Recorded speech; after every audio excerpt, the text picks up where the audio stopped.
네, 안녕하십니까. 정인태 신지식인 TV입니다.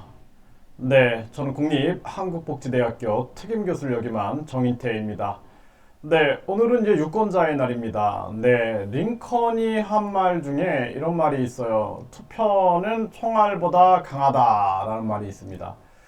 네, 투표는 총알보다 강하다. 네, 투표가 얼마나 중요한가라는 거예요.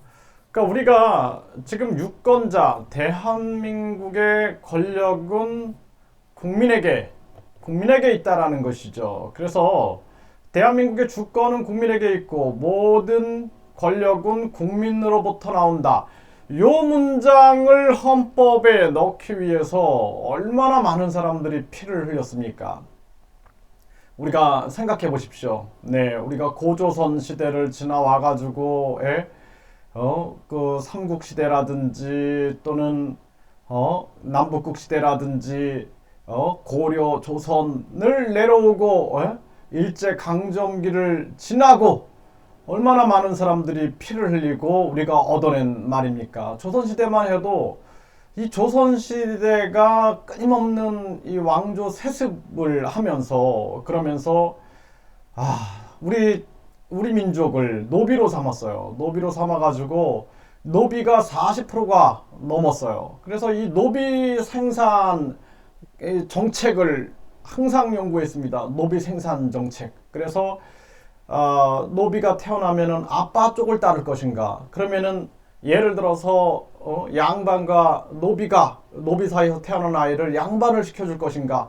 이렇게 해가지고 노비를 줄이기도 하고 아니야 이제는 엄마 쪽을 따르자 해가지고 노비가 엄마가 노비면 아이도 노비다 해가지고 또 노비를 늘리기도 하고 그러니까 노비를 늘리고 줄이고 하는 노비 생산의 정책을 펴왔다라는 것입니다. 그것도 같은 민족끼리.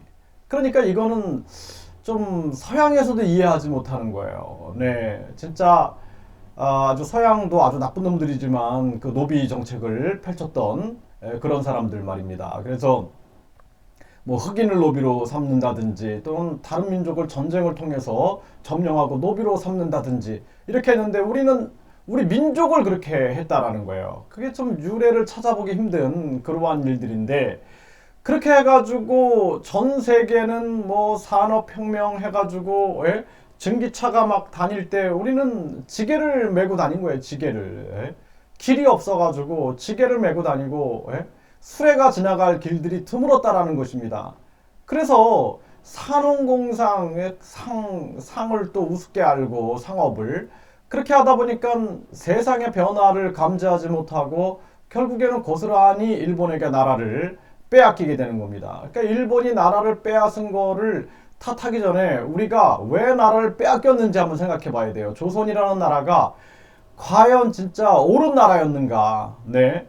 정말 옳은 나라였는가? 주권을 가지고 진짜 끊임없이 세계 속의 한국을 추구했는가? 아니면 쇄국 정책을 하고 양반들의 세상 90%의 90%의 이 백성들을 양반을 떠받치는데 이용하진 않았는가 생각해 봐야 된다는 것입니다. 그래서 저는 요즘에 조선 정치를 연구해 보면서 참 안타까움들이 참 많았어요. 참 훌륭한 인재가 많은 그러한 조선임에도 불구하고 끊임없는 세습과 그냥 그 붕당 정치와 또 노비 생산, 또 노비가 도망가면 추노들이 가서 노비 사냥꾼들이 노비를 잡고 뺨에다가 이마에다가 노비를 낙인을 찍고 이런 일들을 어떻게 감히 할 수가 있었을까 그런 생각을 하면서 정말 안타까웠다라는 것입니다. 그러니까 그 당시에 노비들 심정이 어떻겠어요? 네, 정말 가슴이 아픈 일이 아닐 수가 없습니다. 그들에게 애국심이 있을까요? 네. 저 진짜 뭐 제 입장에서도 저 양반들이 없어져 버렸으면 좋겠다라는 생각을 하지 그 애국심이 있겠습니까? 그러니까 노비도 우리의 조상인데 참 우리 조상들이 고통스러웠다 그런 생각을 안 할 수가 없습니다. 그래서 대한민국 권력은 국민에게 있다라는 거예요. 그러니까 주권 의식을 우리가 갖는 것이 굉장히 중요하고 수천 년 동안 우리가 얻어낸 요 한 줄, 대한민국 주권은 국민에게 있고 모든 권력은 국민으로부터 나온다. 이 주권의식, 또 우리가 투표를 함으로써 우리의 운명을 우리가 결정을 한다는 거예요.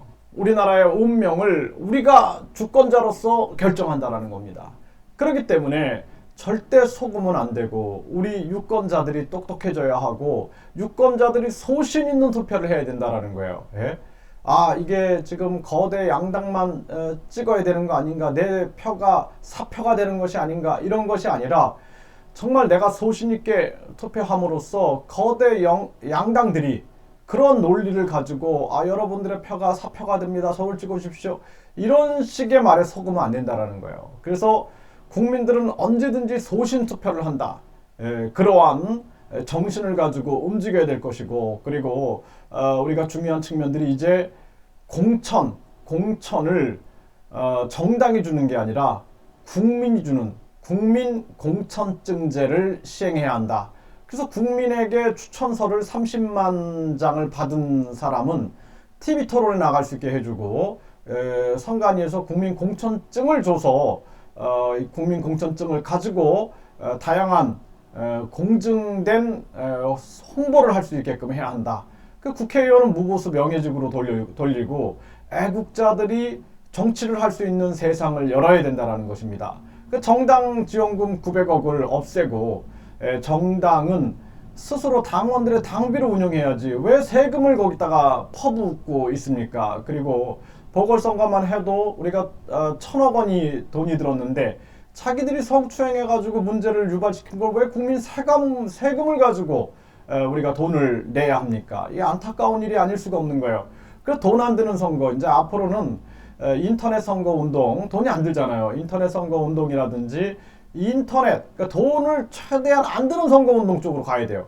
괜히 선거 공약집 해봤자 보지도 않습니다. 그래서 인터넷이나 각종 SNS를 통한 선거 운동을 통해서 돈이 안 드는 선거 운동을 하고, 또 객관적으로 우리가 자유롭게 의사 표현을 함으로써 바른 정치인들을 뽑을 수 있는, 그러니까 정당 패거리 장치를 없애야 된다는 것입니다. 그러기 위해서는 국민 공천증제를 시행해야 되고, 돈을 아껴가지고 그러면 어떻게 할 겁니까? 그 국민에게 나눠주는 거예요. 왜?